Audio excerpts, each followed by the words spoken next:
Un hombre de 38 años. Durante 12 minutos, su cuerpo no tenía sangre circulando. Cero perfusión. Cero latido funcional. Cero oxígeno llegando al cerebro. Y aún así, consciente, movía los labios, levantaba el brazo, abría los ojos. Su corazón latía, bombeando vacío. No debía hablar, no debía moverse, no debía existir. Ese día, la ciencia tembló. Era enero de 1924, Hospital General de Varsovia. Un invierno donde el frío mordía la carne como alambre oxidado. Los pasillos olían a fenol barato, gasa húmeda y metal esterilizado que aún desprendía vapor. Las paredes de azulejos blancos sudaban humedad. El vapor de las respiraciones formaba nubes grises. Las lámparas de gas proyectaban sombras que temblaban sobre camillas alineadas como ataúdes. Había ruido constante. Pasos apurados, bandejas metálicas cayendo sobre acero, respiradores manuales que gemían cada tanto con ritmo irregular. La sala de emergencias tenía 11 camillas oxidadas y apenas 3 médicos disponibles. La ciudad industrial escupía cuerpos rotos sin descanso, accidentes en fábricas, peleas callejeras, partos que terminaban mal. Era un hospital de frontera donde la vida y la muerte peleaban cuerpo a cuerpo cada noche. La doctora a cargo aquella noche era Elena Heska. 34 años. Mirada dura como pedernal. Cigarrillo apagado siempre en la comisura de los labios. Llevaba 7 años en aquel hospital. Había visto cientos de cuerpos desangrados, destrozados por máquinas indiferentes. Conocía los límites de la medicina de 1924. Conocía la escasez, sin bancos de sangre, sin antibióticos, sin oxígeno suplementario. Solo manos, intuición y suerte. Pero no se rendía. Nunca se había rendido, aunque a veces, en las madrugadas más oscuras, cuando cerraba los ojos veía rostros de pacientes que no había logrado salvar, se preguntaba si valía la pena seguir intentándolo. A las 17:46 ingresó un hombre arrastrado por 2 trabajadores ferroviarios con uniformes empapados en sangre ajena. Rostro blanco, translúcido como papel de cera, labios sin color, ojos hundidos como si el cráneo comenzara a reclamarlo. Caía sobre la camilla sin resistencia muscular, sin tono, sin vida aparente. Se llamaba Stanislav Rogalski, 38 años, obrero metalúrgico. Una tubería hidráulica había explotado dentro de su abdomen inferior durante una reparación en la estación del norte. Los trabajadores repitieron con voces quebradas. Perdió toda su sangre, toda, salió como un río, no quedó nada dentro. Heska abrió los trapos improvisados que lo envolvían. La ropa había secado formando una capa rígida adherida a la piel. No era sangre líquida. Era coágulo seco como barniz oscuro. Toda la sangre había salido allí, entre rieles y máquinas. El cuerpo estaba vacío. Completamente vacío. Cuando retiró la última gasa, vio algo que jamás olvidaría. La pared abdominal abierta de forma irregular. Los bordes de la herida separados como labios que gritaban en silencio. Y las venas colapsadas. Secas. Como cordones apagados, como mangueras sin agua, como ríos muertos. Heska colocó 2 dedos sobre la carótida derecha. Nada, cambió al lado izquierdo. Nada, buscó el pulso radial en ambas muñecas. Nada, ni vibración, ni latido fantasma. Ausencia total. Pero cuando acercó el estetoscopio al tórax desnudo, escuchó algo. Un latido, lento como tic-tac de reloj de torre. Solitario, desarticulado. Pero real. Un corazón golpeando aire. Un músculo cardíaco contrayéndose sin fluido que transportar. Un organismo con cero sangre circulante y conciencia activa. No era fisiología normal. Era un cuerpo suspendido en un límite sin nombre. El reloj marcaba 17:49. 3 minutos desde el ingreso. Heska confirmó lo imposible. Cuerpo sin sangre circulante, corazón con actividad residual audible, conciencia preservada contra toda lógica médica. No había sangre disponible en el hospital. En 1924, las transfusiones no eran procedimientos comunes. No existían bancos refrigerados. No había protocolos de tipificación rápida. Se extraía directamente de voluntarios cuando aparecían. Se aparecían conectando brazo con brazo mediante tubos de caucho. Primitivo. Arriesgado. El único camino. Heska giró hacia la puerta. Gritó con voz que no admitía demora. Busquen a alguien. A cualquiera con pulso fuerte. Grupo compatible o no. No hay tiempo. Tráiganlo ahora. Sabía que era casi absurdo. Sabía que probablemente no llegaría. Pero no hacer nada era rendirse. Mientras esperaban, ocurrió lo inexplicable. Stanisla abrió los ojos. No fue reflejo. Fue movimiento voluntario. Miró a la doctora. Los párpados se elevaron revelando ojos grises que enfocaban, que veían. Intentó hablar.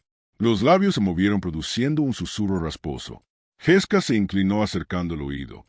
No hable. No gaste energía. Respire despacio. Pero no había respiración eficiente. Solo movimiento torácico mínimo, superficial, como si el cuerpo recordara vagamente que debía ventilar sin tener fuerza real para hacerlo. Y entonces, bajo la mirada atónita de Jeska y dos enfermeras, Stanisla levantó el brazo derecho. Un brazo sin sangre circulante. Un brazo que debería estar completamente flácido por falta de oxígeno y glucosa. Un brazo muerto levantándose como si obedeciera a un cerebro que no debía funcionar. Lo levantó unos centímetros, temblando, y lo dejó caer con sonido sordo. Conciencia activa, corazón latiendo, sin fluido circulante. Era el absurdo fisiológico puro. A las 17:52, Jeska marcó en la hoja clínica con letra temblorosa. 4 minutos desde ingreso, sin perfusión detectable. Pulso ausente en todas las arterias principales. Corazón con actividad audible mediante auscultación directa. Paciente consciente, reactivo a estímulos verbales, con movimiento voluntario de extremidades superiores. En condiciones normales, el cerebro muere en 3 a 4 minutos sin oxígeno. La ausencia total de circulación debería haber apagado su conciencia hace tiempo. Era incompatible con los parámetros vitales conocidos. Pero seguía ocurriendo. Jeska intentó una maniobra experimental leída en una revista alemana. Elevar piernas y pies hasta el nivel del corazón para redistribuir volumen remanente mediante gravedad. 2 enfermeras levantaron las extremidades sosteniéndolas en alto. No funcionó. No había volumen que redistribuir. Era como mover agua en un frasco vacío. Y sin embargo, el corazón seguía golpeando. Golpeando la nada. El cuerpo mantenía funciones sin el líquido esencial. A las 17:55, un voluntario llegó corriendo por el pasillo. Uno de los ferroviarios. Un hombre enorme con manos ásperas y rostro asustado pero decidido. Se detuvo frente a Jeska respirando agitadamente. Yo sirvo, doctora. Pueden usar lo que necesiten. Es mi compañero. No puedo dejarlo morir así. Jeska sabía que no podía usar todo. No había técnica para extraer grandes volúmenes con seguridad. No se filtraba sangre. Se hacía transfusión directa, brazo con brazo, tubo de caucho, gravedad. Primitivo, peligroso, único. La transfusión comenzó a las 17:57. 2 hombres en camillas paralelas. Un tubo conectando venas. La sangre descendió por el caucho transparente. Oscura, pesada, lenta. Cuando la primera gota cayó dentro del sistema vascular vacío de Stanisla, penetrando venas que habían estado secas durante más de 10 minutos, se escuchó algo que ningún médico presente había oído jamás. El latido solitario aumentó, se aceleró, se organizó, como si el organismo, en algún nivel instintivo profundo, reaccionara, reconociera el fluido, lo aceptara, lo utilizara inmediatamente para reiniciar funciones suspendidas. 17:58. Jeska anotó en voz alta. Primer latido bimodal detectado. Frecuencia aumentando. Esperó contando mentalmente cada contracción. 17:59. Frecuencia 38 por minuto. Ridículamente bajo comparado con 70 u 80 normales. Pero funcional. Organizado. Vida regresando desde un territorio donde no debería haber sido preservada. A los 10 minutos de transfusión continua, Stanisla se movió nuevamente, no débil y tembloroso. Su brazo izquierdo se levantó con fuerza renovada. No fue reflejo espinal. Fue acción motora voluntaria dirigida por un cerebro procesando información, tomando decisiones, enviando señales coherentes a músculos que acababan de recibir su primer oxígeno en más de 10 minutos. Jeska se detuvo paralizada. Acercó su rostro. Pero lo que ocurriría a los 12 minutos dejaría a todos sin explicación. Los labios de Stanisla se movieron. Esta vez el sonido salió claro, articulado en sílabas reconocibles. No, apaguen la luz. Era una frase completa. Era pensamiento articulado. Era lenguaje coherente producido por un cerebro que no debería haber sobrevivido sin oxigenación. Un cerebro funcionando después de operar sin sangre circulante durante más de 12 minutos. Era imposible según todo conocimiento médico de 1924. Pero estaba ocurriendo bajo aquellas lámparas de gas que proyectaban sombras temblorosas sobre las paredes agrietadas. A los 12 minutos exactos, Heska suspendió la transfusión para evitar colapso de voluntario que mostraba signos de mareo intenso, palidez extrema, sudor frío. Stanisla tenía ahora volumen circulante mínimo dentro de su sistema vascular. No suficiente para restaurar todas las funciones, pero suficiente para mantener vivo el cerebro, oxigenar tejidos esenciales, permitir que el corazón bombeara con propósito real en lugar de golpear el vacío. Y entonces ocurrió el signature moment, el momento que definiría todo el caso. El color regresó a los labios. Primero rosa pálido, casi imperceptible bajo la luz amarillenta. Luego se intensificó gradualmente, gota a gota, latido a latido, hasta alcanzar un tono casi normal. El tono de un ser humano vivo. La piel de su rostro tibió bajo las manos de Heska. Los músculos faciales respondieron cuando pasó algodón cerca de los ojos provocando parpadeo reflejo inmediato. Las mejillas, antes blancas como papel, recuperaron color. La vida regresaba célula a célula. Heska registró con letra que apenas podía mantener firme por la adrenalina contenida. Paciente actualmente consciente. Ojos fijando objetos con claridad. Respuesta verbal coherente y articulada. Sin signos manifiestos de hipoxia cerebral severa. Estado fisiológico no documentado en literatura médica disponible. Era un milagro biológico puro. Un cuerpo que había sobrevivido al vacío circulatorio absoluto. Un organismo operando con conciencia activa, corazón latiendo, sin fluido circulante durante más de 12 minutos. Un tiempo que excedía todos los límites neurológicos establecidos por décadas de investigación. No existía literatura para aquello. No existía protocolo. Solo testimonio directo de 5 personas que lo habían presenciado. Las primeras 12 horas fueron críticas. Heska verificó signos vitales cada 30 minutos con precisión obsesiva. A la hora 3, la temperatura central subió de 34 grados centígrados a 35.2 grados centígrados. A las 6 horas, el pulso radial era palpable por primera vez desde el ingreso, débil, filiforme, pero innegablemente presente. A las 9 horas, la respiración se volvió más profunda, rítmica, sin necesidad de estimulación manual constante.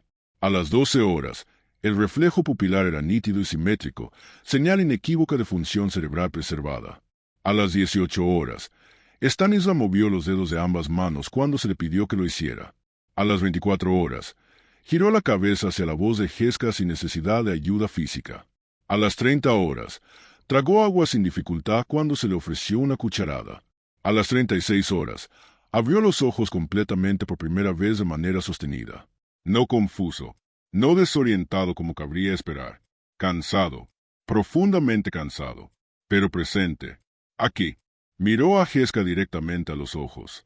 Preguntó con voz ronca pero perfectamente clara. ¿Qué pasó? La doctora no supo qué responder. ¿Cómo explicarle que había estado 12 minutos sin sangre circulante? ¿Cómo traducir en palabras algo que ella misma no comprendía plenamente? Stanisla quedó internado 4 semanas completas. No perdió funciones motoras. No perdió memoria de eventos anteriores al accidente. A las 3 semanas caminaba por los pasillos sin ayuda. A las 4 semanas comía solo, se vestía solo, hablaba con claridad perfecta sobre su trabajo, su familia, sus recuerdos. A los 6 meses recibió alta médica definitiva y volvió al trabajo ferroviario en tareas administrativas menos peligrosas. Vivió hasta los 61 años. Murió de causas naturales completamente no relacionadas con aquel enero de 1924. Nunca supo con precisión científica lo que había ocurrido. Nunca comprendió que había estado clínicamente muerto según todos los instrumentos de la época. Nunca entendió que su cerebro operó, de alguna manera incomprensible, sin el fluido sanguíneo que debería darle vida. Para él, había tenido un accidente horrible. Perdió mucha sangre, y los médicos lo salvaron mediante una transfusión. Simple, comprensible, sin misterio aparente. Pero la medicina se comprendió que algo extraordinario había ocurrido aquella noche en Varsovia. Heska presentó el caso 2 años después, en 1926, durante un congreso médico en Cracovia. Lo tituló con precisión clínica, Fenómeno de actividad orgánica residual, sin volumen circulatorio detectable, reporte de caso único. Fue recibida con escepticismo casi hostil.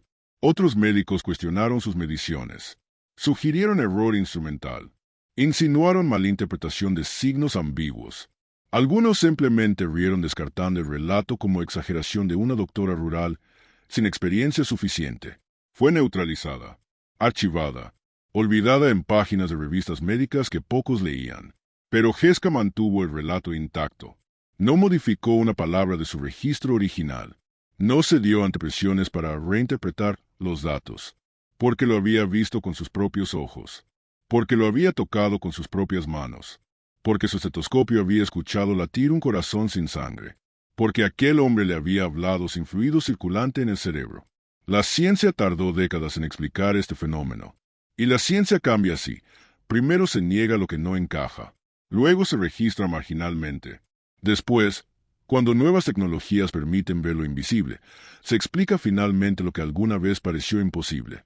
La frontera entre la vida y la muerte no es una línea recta trazada con precisión matemática. Es un umbral, una ventana, estrecha, invisible, impredecible. A veces, bajo condiciones extremas que apenas comenzamos a comprender, esa ventana se abre por un instante, y lo que estaba perdido encuentra, de algún modo incomprensible, el camino de regreso. Archivo anatómico, donde la medicina revela sus secretos. Todos los personajes son ficticios, inspirados en contextos históricos reales.